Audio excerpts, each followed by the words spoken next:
होगी। मेरे प्यारे साथियों, आपने मुझे यहाँ बुलाया और आप यहाँ पूरी हिम्मत ताकत से उपस्थित है। जैसी उम्मीद मैंने की थी उस तरह की ताकत आपने इस जिले में पैदा की, इसके लिए मैं पुनः आप सबका धन्यवाद देता हूं। मैं यहां उपस्थित क्योंकि मुझे पर्चों की जरूरत नहीं होती, मैं अपनी बात को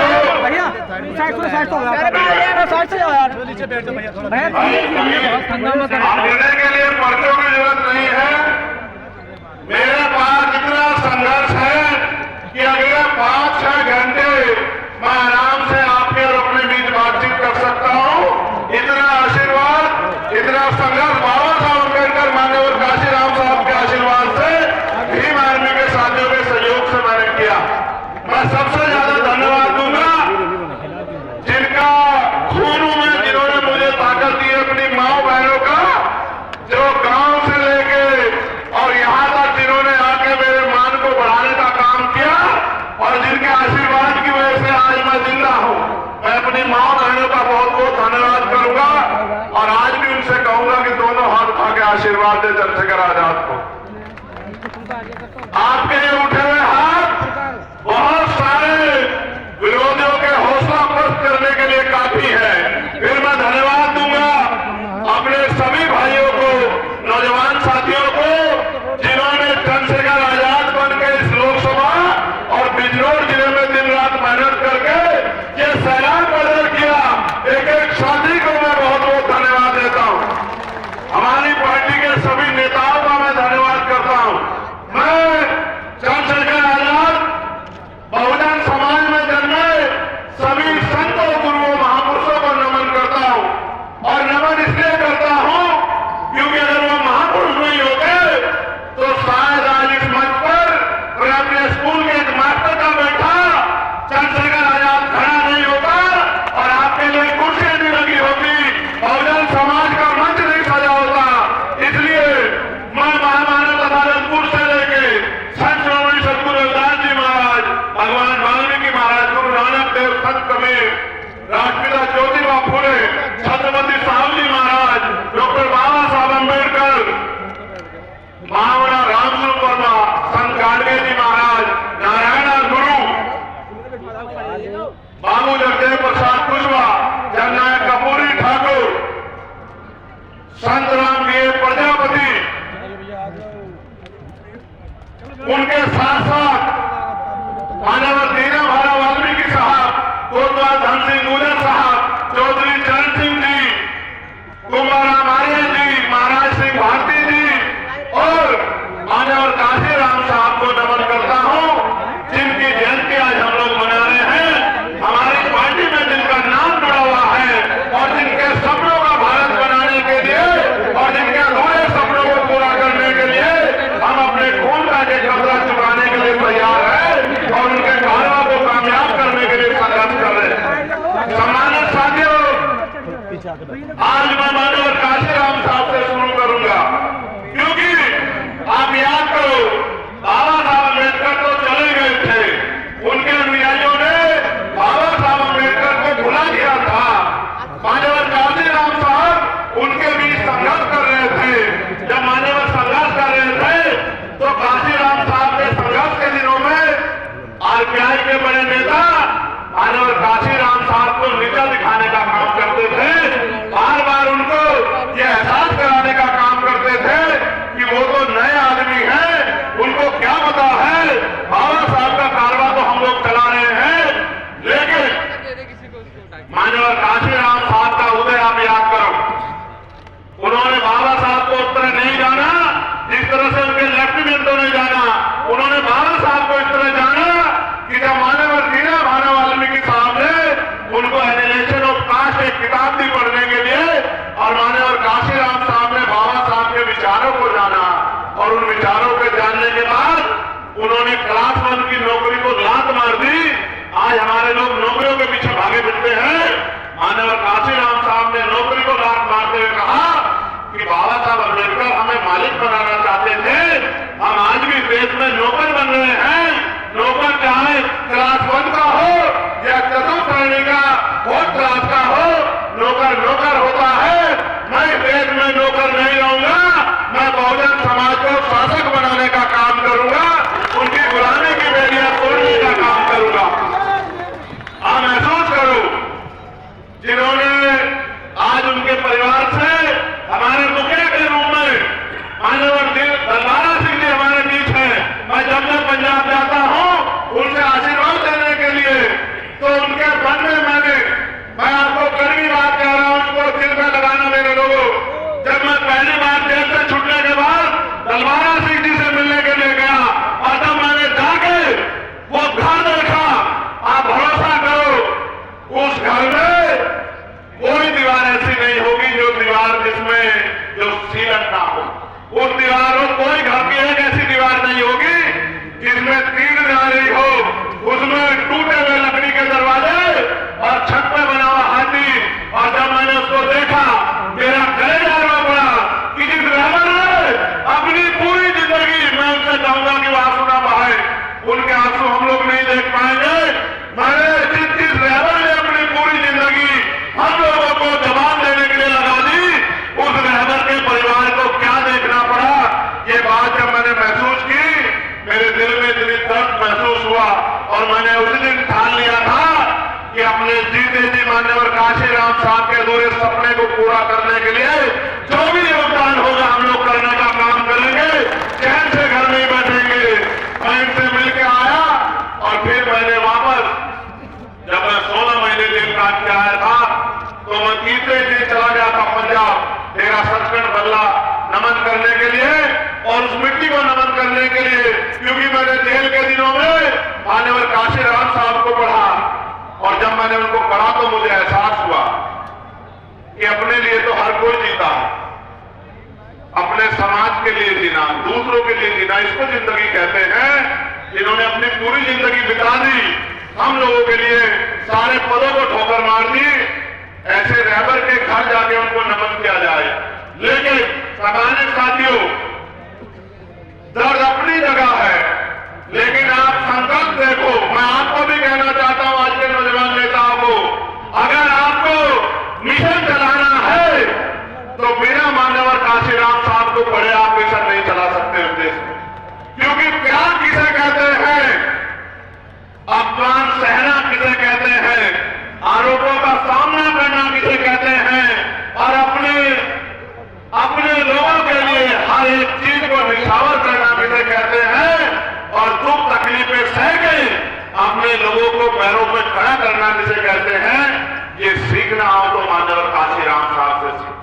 मैंने तो उनको गुरु माना और जिस दिन से गुरु माना मैंने पीछे पलट के नहीं देखा मेरे साथ। मैं जब यहां आया था नगीना, आज हम उनकी 90वीं जयंती मना रहे हैं, लेकिन जब मैं नगीना आया तो सिर्फ यहां जिले की टीम थी, भीम आर्मी आजाद समाज पार्टी की और कुछ सीनियर नेता थे। मेरे बात याद आई कि मैं मेला चला था जानिबे मंदिर और लोग मिलते गए, काफिला बनता गया। वो दिन भी मैंने देखा कि अगर मैं आता था तो 2-3 गाड़ियां बड़ी हिम्मत जुटा के मेरे लोग एक पैसा जोड़ के करते थे। वो दिन भी मैंने देखा, मेरे आज भी याद है। मैं आता था वो खून पसीने से एक पैसा जोड़ के गाड़ी का तेल करके किराए की गाड़ी लेके मुझे स्वागत करने के लिए मिलते थे। और आज का दिन भी है, यहां से सड़क की दूरी तय कर दो, अगर आपकी गाड़ियां कब पड़ जाए तो चंद्रशेखर आजाद से सवाल कर देना। ये ताकत पैदा की है आपने संघर्ष से। मैं तो बचपन से पढ़ता आया कि संघर्षों के साए में घनघोर जवानी पलती है और इतिहास उधर झुक जाता है। जिस और जवानी चलती है ये जवानों का समय है और इतिहास गवाह है कि जब जब नौजवानों ने बागडोर संभाली है उन्होंने बड़े बड़े निजाम बदल दिए हैं। यहाँ बहुत सारे चेहरे ऐसे हैं जिनसे मेरा दिल का रिश्ता है। भाई अश्वनी जी, भाई बोकानिया जी, भागवतर सिंह जी और उधर कोने में खड़े मेरे बड़े भाई रिटायर है साहब नरेश कुमार जी, जिन्होंने 16 महीने मुझे जुर्म सहते देखा सहारनपुर की जेल में, जब मैं 10x6 के एक कोठरी में रहता था। आप भरोसा करो, मैंने बहुत सारे अधिकारी कर्मचारी देखे, लेकिन मैंने उनके जैसा ईमानदार आदमी कभी अपने जीवन में नहीं देखा पूरे जीवन। वो रोज आके मुझसे पूछते कि चंद्रशेखर किस चीज की जरूरत तो नहीं है। उस दिन मुझे एहसास हुआ कोई ईमानदारी से काम करे तो उसके साथ देने वाले बहुत सारे लोग होते हैं। मैं गांव में जाता हूं खाली केतली लेके, मेरी माएं मुझे आशीर्वाद भी देती हैं और अपनी मेहनत की कमाई का एक पैसा भी मुझे सौंपती है और मुझसे गले लग के रोती भी है। मैं भी भावुक हो जाता हूं। मैं भी गया था गांव में, उस गांव का नाम था जहां से मैं छोड़ के आया सभा, जामी वाला। मैं अपनी बात रख रहा था, एक माँ उठ के आई, एक माँ उठ के आई और मुझसे रोने लग के रोने लगी। मुझसे कहा कि हम सारे लोग ऐसे ही गरीब रहेंगे, भूखे नंगे रहेंगे, और रोने लगी। मैंने उसको कहा मेरी माँ रो मत, क्योंकि तेरे आंसू नहीं देख पाऊंगा। और फिर मैं भी भावुक हो गया, मैं सभा छोड़ के चला आया, ये कहते हुए कि मैं फिर किसी दिन आऊंगा। मैं आपसे कहना चाहता हूं, आपके रोने, तकलीफ में रहने, गरीबी में रहने, परेशान रहने के दिन खत्म होने वाले हैं। मेरी बात को आप याद रखना।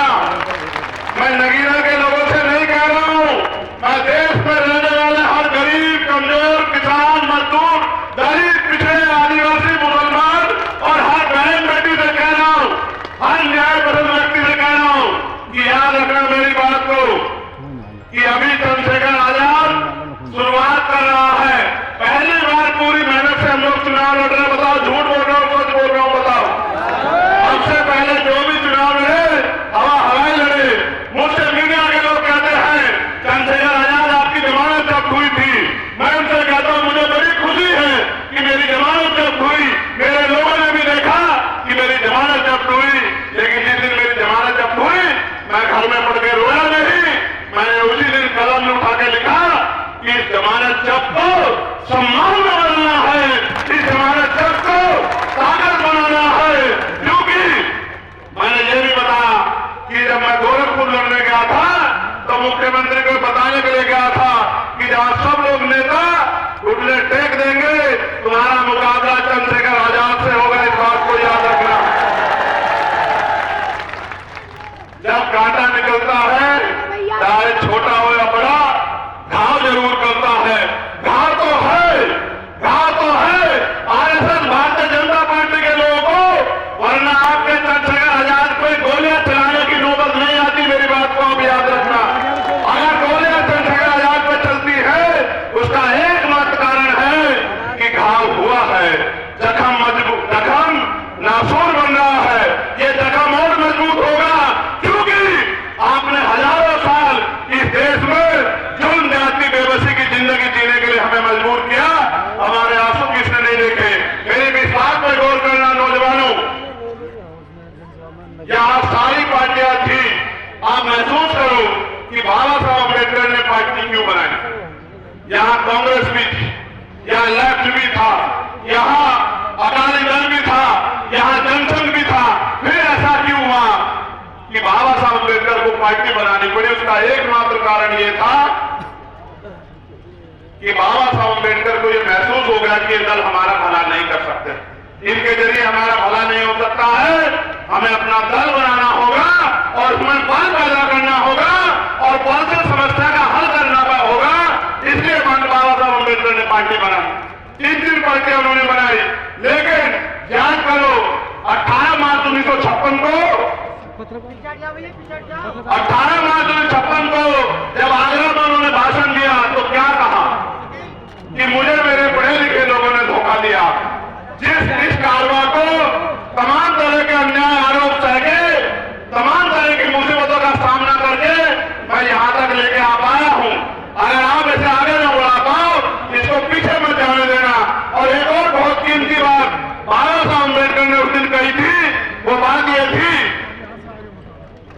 कि मैं बूढ़ा हो चला हूं, बीमार रहता हूं, जो करना चाहता था उसका 1% भी नहीं कर पाया। गांव में मेरे लोग भूख प्यास से लड़ रहे हैं, जाति के आधार पर जुल्म से लड़ रहे हैं। अब मैं गांव की तरफ चलूंगा। अगर मैं ये महसूस करता हूं कि मुझे अपने चारों ओर एक भी नौजवान ऐसा दिखा तंबू का बंबू बनके इस आंदोलन को आगे बढ़ा सके। अगर एक भी नौजवान ऐसा पैदा हो जाए या एक भी नौजवान ऐसा खड़ा हो जाए तो डॉक्टर अम्बेडकर भी चैन से मर सके।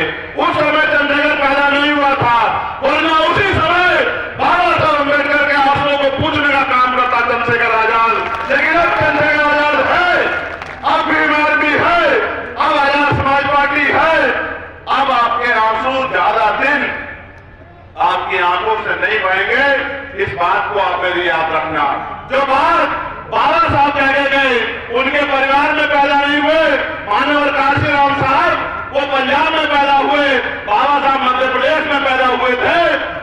लेकिन काशीराम साहब की वो बात समझ में आई, और जो बात काशीराम साहब के समझ में आई उन्होंने लोगों तक पहुंचाई।